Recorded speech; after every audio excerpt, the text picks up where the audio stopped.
Wahyu pasal 22, hari Selasa tanggal 18 Agustus 2026.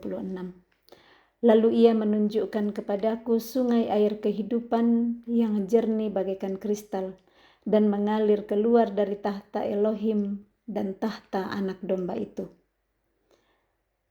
Di tengah-tengah jalan kota itu, yaitu di seberang menyeberang sungai itu, ada pohon-pohon kehidupan yang berbuah 12 kali, tiap-tiap bulan sekali, dan daun pohon-pohon itu dipakai untuk menyembuhkan bangsa-bangsa.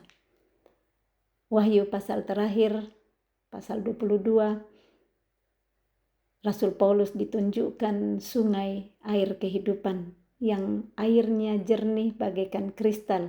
Sungai ini mengalir keluar dari tahta Elohim dan tahta anak domba. Nah, di tengah-tengah jalan kota itu, yaitu di seberang menyeberang sungai-sungai itu, ada juga pohon-pohon kehidupan yang berbuah 12 kali. Tiap-tiap bulan sekali, jadi tidak pernah berhenti berbuah. Dan daun pohon-pohon itu dipakai untuk menyembuhkan bangsa-bangsa. Maka tidak akan ada lagi laknat. Tahta Elohim dan tahta anak domba akan ada di dalamnya, dan hamba-hambanya akan beribadah kepadanya. Dan mereka akan melihat wajahnya, dan namanya akan tertulis di dahi mereka. Hamba-hamba Tuhan akan terus beribadah kepadanya. Namanya, nama Elohim akan tertulis di dahi mereka. Dan malam tidak akan ada lagi di sana. Dan mereka tidak memerlukan cahaya lampu dan cahaya matahari. Sebab Tuhan Elohim akan menerangi mereka. Dan mereka akan memerintah sebagai raja sampai selama-lamanya. Matahari tidak diperlukan lagi. Karena Tuhan Elohim sendiri yang akan menerangi malam untuk semua hamba-hambanya. Dan hamba-hamba Tuhan akan memerintah sebagai raja bersama-sama dengan Elohim sampai selama-lamanya.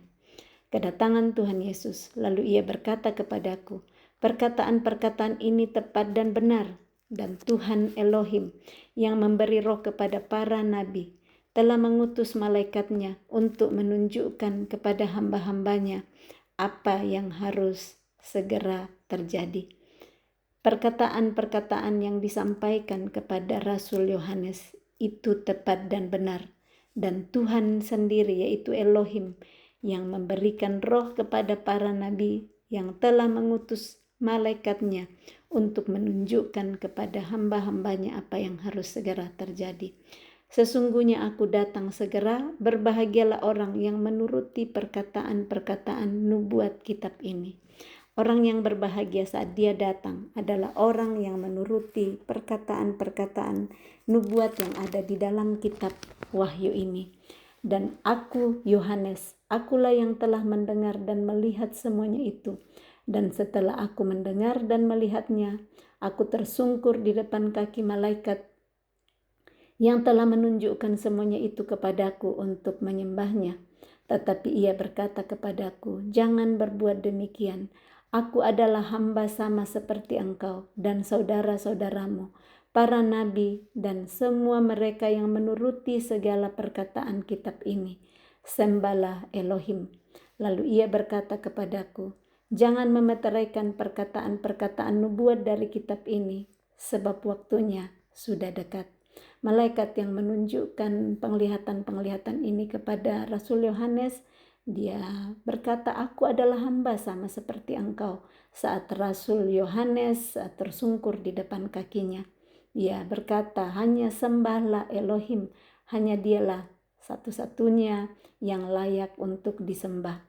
Para nabi dan semua mereka yang menuruti perkataan-perkataan dalam kitab yang dituliskan ini, itulah yang disebut hamba-hambanya. Ayat 11, barang siapa yang berbuat jahat, biarlah ia terus berbuat jahat. Barang siapa yang cemar, biarlah ia terus cemar. Dan barang siapa yang benar, biarlah ia terus berbuat kebenaran. Barang siapa yang kudus, biarlah ia terus menguduskan dirinya. Sesungguhnya aku datang segera dan aku membawa upahku untuk membalaskan kepada setiap orang menurut perbuatannya. Dia akan datang segera Dia membawa upah untuk membalaskan kepada setiap orang menurut perbuatannya.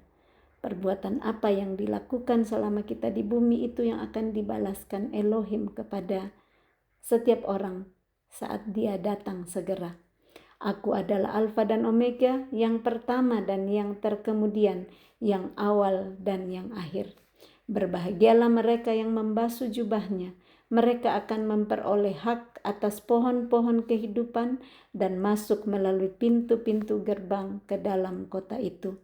Tetapi anjing-anjing dan tukang-tukang sihir, orang-orang sundal, orang-orang pembunuh, penyembah-penyembah berhala, dan setiap orang yang mencintai dusta dan yang melakukannya tinggal di luar.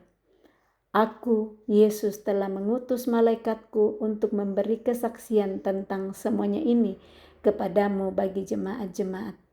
Aku adalah Tunas, yaitu keturunan Daud, bintang timur yang gilang gemilang. Yesuslah yang telah mengutus malaikatnya untuk memberikan kesaksian tentang semua yang telah disaksikan oleh Rasul Yohanes, untuk dikatakan juga bagi semua jemaat. Nah, kita sudah baca sebelumnya di Wahyu pasal 1 bahwa inilah wahyu Yesus Kristus yang dikaruniakan Elohim kepadanya, supaya ditunjukkannya kepada hamba-hambanya apa yang harus segera terjadi, dan oleh malaikatnya yang diutusnya ia telah menyatakannya kepada hambanya Yohanes.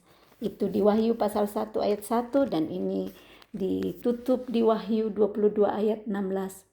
Aku Yesus, dialah Yesus, anak domba Elohim. Dia yang telah mengutus malaikatnya untuk memberikan kesaksian tentang semuanya ini kepada Rasul Yohanes, untuk disampaikan kepada jemaat-jemaat dan kita sebagai jemaatnya hari ini. Aku adalah Tunas, kata Yesus, yaitu keturunan Daud, bintang timur yang gilang gemilang. Roh dan pengantin perempuan itu berkata, marilah. Dan barang siapa yang mendengarnya, hendaklah ia berkata, marilah. Dan barang siapa yang haus, hendaklah ia datang. Dan barang siapa yang mau, hendaklah ia mengambil air kehidupan dengan cuma-cuma. Dikatakan marilah, barang siapa yang mendengarnya hendaklah ia berkata marilah. Barang siapa yang haus hendaklah ia datang. Kalau kita haus, datang kepada dia. Dan barang siapa yang mau, ini mau dulu, kita mau atau tidak, kita mengambil air kehidupan dengan cuma-cuma. Saat kita mau, dia sudah menyiapkan air kehidupan dengan cuma-cuma bagi kita. Hari ini air kehidupan setiap hari dia sediakan buat kita. Ada firman-Nya yang dengan cuma-cuma kita bisa ambil, kita bisa minum, kita bisa makan roti hidup itu dengan cuma-cuma, untuk membersihkan hati kita, untuk menerangi penglihatan kita, penglihatan jasmani dan rohani, untuk kita hidup bersama-sama dengan dia nantinya saat kita mendapatkan firman-Nya, kebenarannya, dan kita menghidupi firman dan kebenarannya itu setiap hari selama kita masih diberikan kesempatan hidup di bumi. Penutup, aku bersaksi kepada setiap orang yang mendengar perkataan-perkataan nubuat dari kitab ini. Jika seorang menambahkan sesuatu kepada perkataan-perkataan ini, maka Elohim akan menambahkan kepadanya malapetaka-malapetaka yang tertulis di dalam kitab ini. Dan jikalau seorang mengurangkan sesuatu dari perkataan-perkataan dari kitab nubuat ini, maka Elohim akan mengambil bagiannya dari pohon kehidupan dan dari kota kudus. Seperti yang tertulis di dalam kitab ini, ia yang memberi kesaksian tentang semuanya ini berfirman. Ia, yaitu Yesus, yang memberi kesaksian tentang semuanya ini. Dia berfirman, ya, aku datang segera. Amin. Datanglah Tuhan Yesus. Kasih karunia Tuhan Yesus menyertai kamu sekalian. Amin. Terima kasih Roh Kudus untuk tuntunanmu selama membaca firman-firman yang hidup dari hari ke hari, dan firman Tuhan hari ini Wahyu pasal 22 telah selesai. Kiranya Roh Kudus yang menuntun terus memberikan pengertian-pengertian Dan setiap firman yang dibaca tidak kembali dengan sia-sia, tetapi akan mengerjakan apa yang diperintahkan kepadanya dan melakukan apa yang disuruhkan kepadanya. Roh Kudus menerangi hati kita dari hari ke hari dan menuntun kita untuk menghidupi dan menjadi pelaku setiap firman-firman yang kita baca dan renungkan. Amin. Salam kasih, Tuhan Yesus memberkati. Shalom.